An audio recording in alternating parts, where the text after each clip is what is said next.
A Segunda Vida, de Machado de Assis. Monsenhor Caldas interrompeu a narração do desconhecido. Dá licença. É só um instante. Levantou-se, foi ao interior da casa, chamou o preto velho que o servia, e disse-lhe, em voz baixa: João, vai ali à estação de Urbanos, fala da minha parte ao comandante, e pede-lhe que venha cá com 1 ou 2 homens, para livrar-me de um sujeito doido. Anda, vai. Depressa.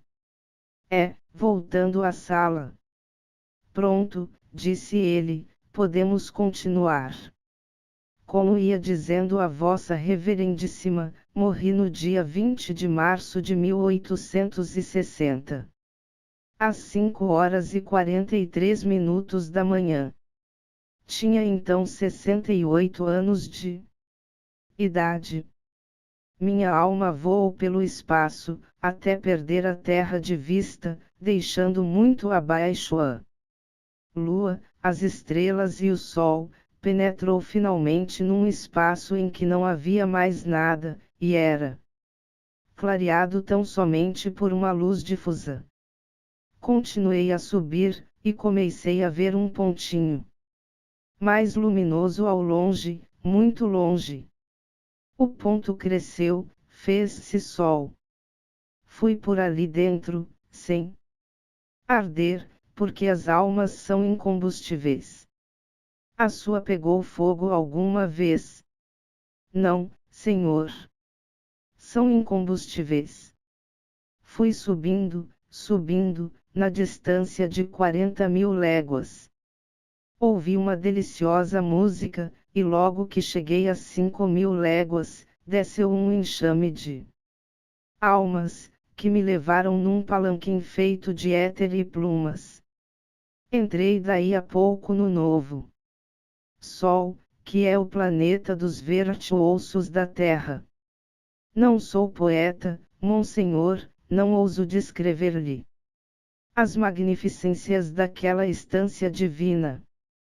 Poeta que fosse, não poderia, usando a linguagem humana, transmitir-lhe a emoção da grandeza, do deslumbramento, da felicidade, os êxtases, as melodias, os arrojos de luz e cores, uma coisa indefinível e incompreensível. Só vendo lá dentro é que soube que completava mais 1 milheiro de almas. Tal era o motivo das festas extraordinárias que me fizeram, e que duraram 2 séculos, ou, pelas nossas contas, 48 horas. Afinal, concluídas as festas, convidaram-me a tornar a terra para cumprir uma vida nova. Era o privilégio de cada alma, que completava 1 milheiro. Respondi agradecendo e recusando, mas não havia recusar. Era uma lei eterna. A única liberdade que me deram foi a escolha do veículo, podia nascer príncipe ou condutor de ônibus. Que fazer? Que faria Vossa Reverendíssima no meu lugar? Não posso saber, depende. Tem razão, depende das circunstâncias. Mas imagine que as minhas eram tais que não me davam gosto a tornar cá. Fui vítima da inexperiência, monsenhor, tive uma velhice ruim, por essa razão. Então lembrou-me que sempre ouvira dizer a meu pai e outras pessoas mais velhas, quando viam algum rapaz, quem me dera aquela idade, sabendo o que sei hoje.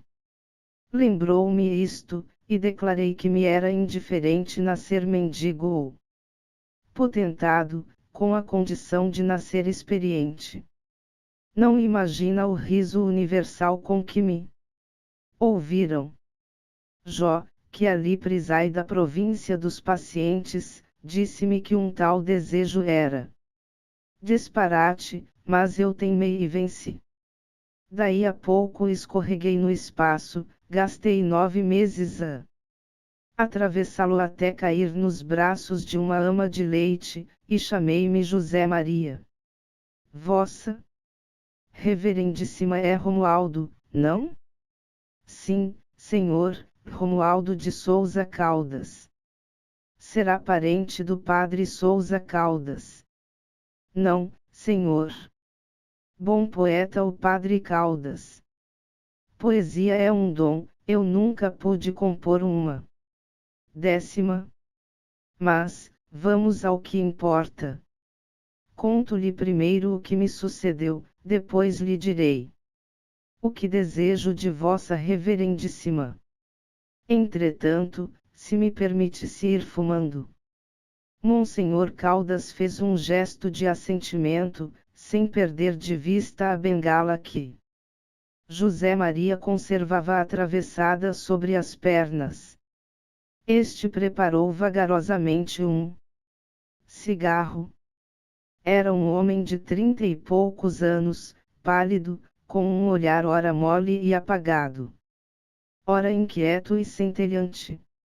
Apareceu ali, tinha o padre acabado de almoçar, e pediu-lhe uma entrevista para negócio grave e urgente. Monsenhor fê-lo entrar e sentar-se, no fim de 10 minutos, viu que estava com um lunático. Perdoava-lhe a incoerência das ideias ou assombroso das invenções, pode ser até que lhe servissem de estudo. Mas o desconhecido teve um assomo de raiva, que meteu medo ao pacato clérigo. Que podiam fazer ele e o preto, ambos velhos, contra qualquer agressão de um homem forte e louco? Enquanto esperava o auxílio policial, Monsenhor Caldas desfazia-se em sorrisos e assentimentos de cabeça, espantava-se com ele, alegrava-se com ele, política útil com os loucos, as mulheres e os potentados. José Maria acendeu finalmente o cigarro, e continuou. Renasci em 5 de janeiro de 1861. Não lhe digo nada da nova meninice, porque aí a experiência teve só uma forma instintiva. Mamava pouco, chorava o menos que podia para não apanhar pancada. Comecei a andar tarde, por medo de cair, e daí me ficou uma tal ou qual fraqueza nas pernas. Correr e rolar, trepar nas árvores, saltar paredões, trocar murros, coisas tão úteis, nada disso fiz, por medo de contusão e sangue. Para falar com franqueza, tive uma infância aborrecida, e a escola não o foi menos. Chamavam-me tolo e moleirão. Realmente, eu vivia fugindo de tudo. Creia que durante esse tempo não escorreguei, mas também não corria nunca. Palavra, foi um tempo de aborrecimento, e, comparando as cabeças quebradas de outro tempo com o tédio de hoje, antes as cabeças quebradas. Cresci, fiz-me rapaz, entrei no período dos amores. Não se assuste, serei casto como a primeira ceia. Vossa Reverendíssima sabe o que é uma ceia de rapazes e mulheres. Como quer que saiba. Tinha 19 anos, continuou José Maria, e não imagina o espanto dos meus amigos, quando me declarei pronto a ir a uma tal ceia. Ninguém esperava tal coisa de um rapaz tão cauteloso, que fugia de tudo, dos sunous atrasados, dos sunous excessivos, de andar sozinho a horas mortas, que vivia, por assim dizer, às apalpadelas. Fui à ceia, era no Jardim Botânico, obra esplêndida. Comidas, vinhos, luzes, flores, alegria dos rapazes, os olhos das damas, e, por cima de tudo, um apetite de 20 anos. Há de crer que não comi nada. A lembrança de 3 indigestões apanhadas 40 anos antes, na primeira vida, fez-me recuar. Mente dizendo que estava indisposto. Uma das damas veio sentar-se à minha direita. Para curar-me, outra levantou-se também, e veio para a minha esquerda, com o mesmo fim. Você cura de um lado, eu curo do outro, disseram elas. Eram lépidas, frescas, astuciosas, e tinham fama de devorar o coração e a vida dos rapazes. Confesso-lhe que fiquei com medo. E retraí-me. Elas fizeram tudo, mas em vão. Vim de lá de manhã, apaixonado por ambas, sem nenhuma delas, e caindo de fome. Que lhe parece? Concluiu José Maria pondo as mãos nos joelhos, e arqueando os braços para fora.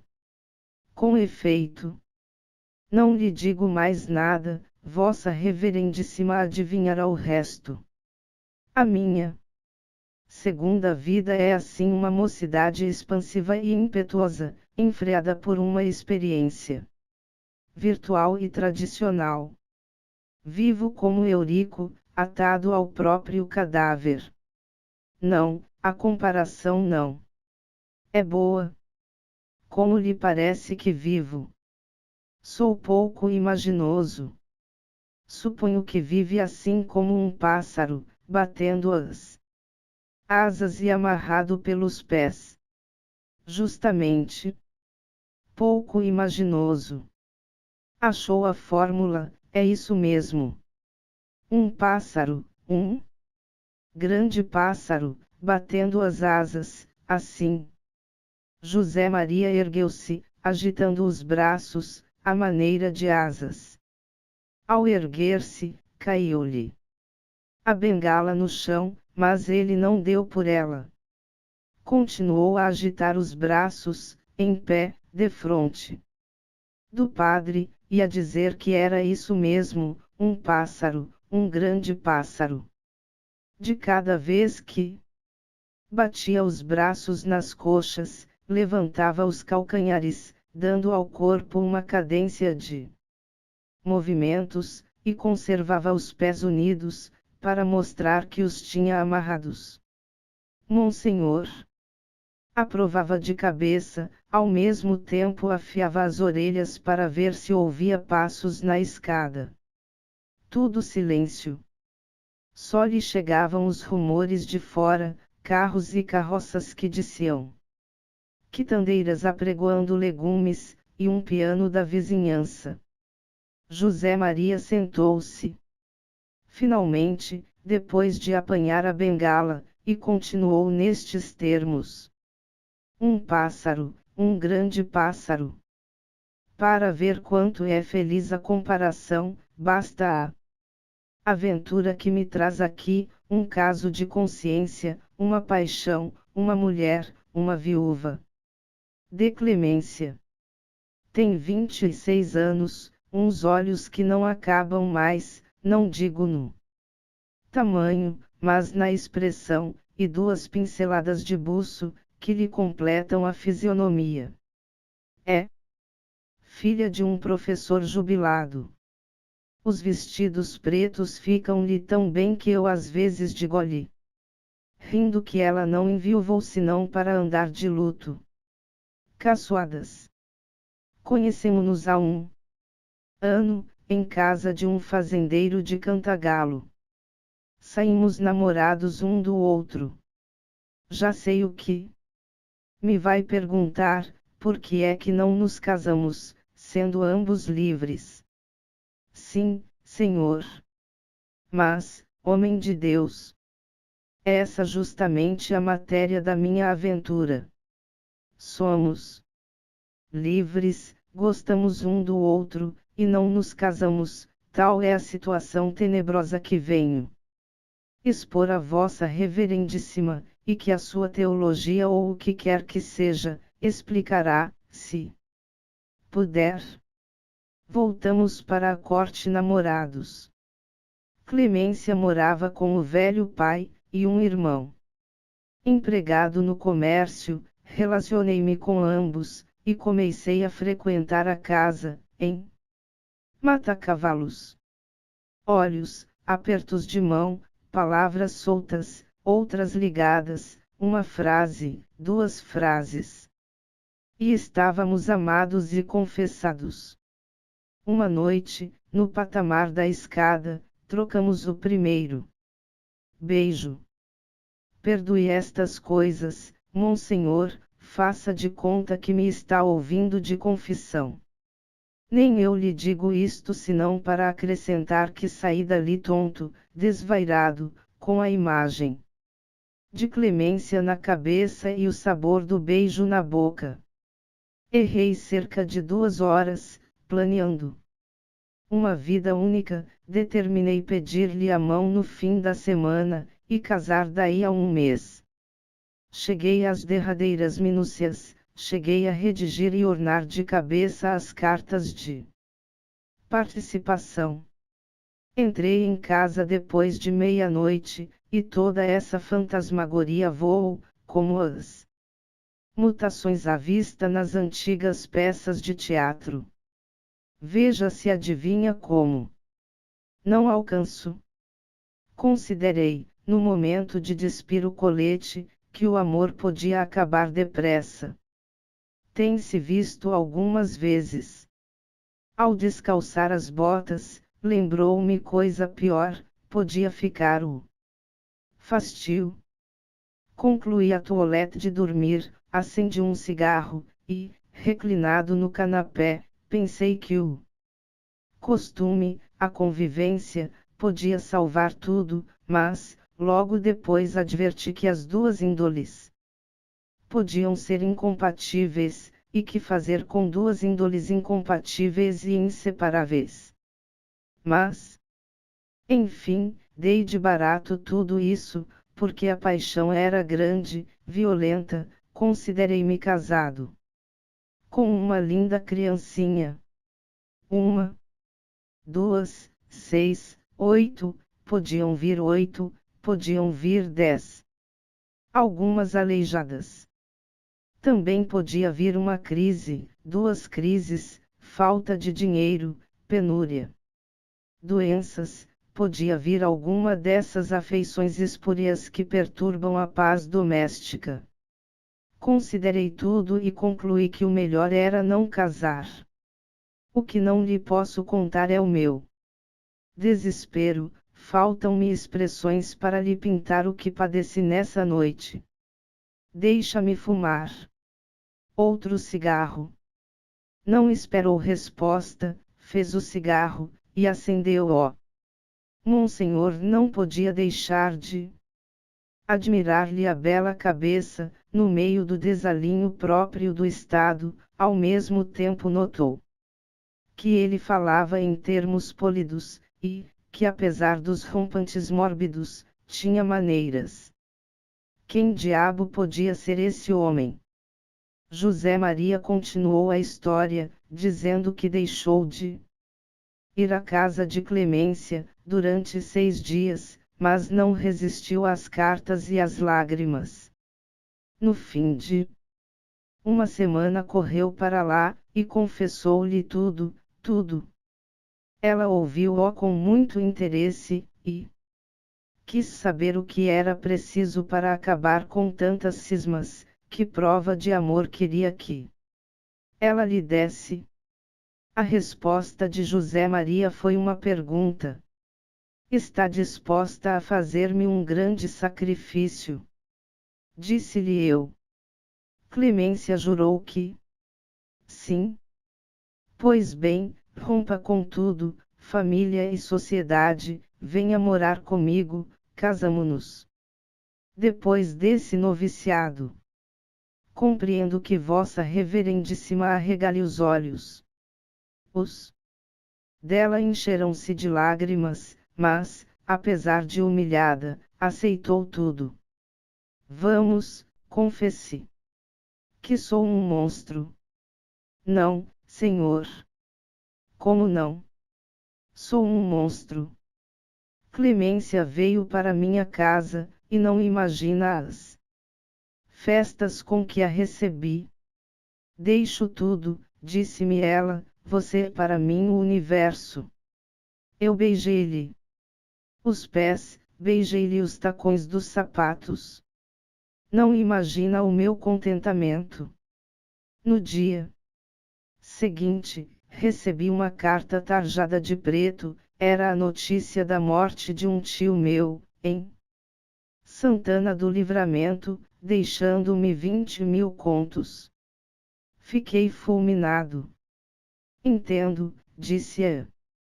Clemência, você sacrificou tudo, porque tinha notícia da herança. Desta vez, Clemência não chorou, pegou em si e saiu. Fui atrás dela, envergonhado, pedi-lhe perdão, ela resistiu. 1 dia, 2 dias, 3 dias, foi tudo vão, Clemência não cedia nada, não falava sequer. Então declarei-lhe que me mataria, comprei um revólver, fui ter com ela, e apresentei-lhe, este. Monsenhor Caldas empalideceu. José Maria mostrou-lhe o revólver, durante alguns segundos, tornou a metê-lo na algibeira, e continuou. Cheguei a dar um tiro. Ela, assustada, desarmou-me e perdoou-me. Ajustamos precipitar o casamento, e, pela minha parte, impus uma condição, doar os 20.000 contos à Biblioteca Nacional. Clemência atirou-se-me aos braços, e aprovou-me com um beijo. Dei os 20.000 contos. Há de ter lido nos jornais. 3 semanas depois casamo-nos. Vossa Reverendíssima respira como quem chegou ao fim. Qual? Agora é que chegamos ao trágico. O que posso fazer é abreviar umas particularidades e suprimir outras, restrinjo-me a Clemência. Não lhe falo de outras emoções truncadas, que são todas as minhas, abortos de prazer, planos que se esgarçam no ar, nem das ilusões de saia rota, nem do tal pássaro. Plás, plás, plás. De um salto, José Maria ficou outra vez de pé, agitando os braços, e dando ao corpo uma cadência. Monsenhor Caldas começou a suar frio. No fim de alguns segundos, José Maria parou, sentou-se, e reatou a narração, agora mais difusa, mais derramada. Evidentemente mais delirante. Contava os sustos em que vivia, desgostos e desconfianças.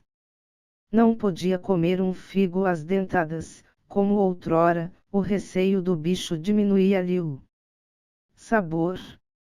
Não cria nas caras alegres da gente que ia pela rua, preocupações, desejos, ódios, tristezas, outras coisas, iam dissimuladas por umas 3/4 partes delas. Vivia a temer.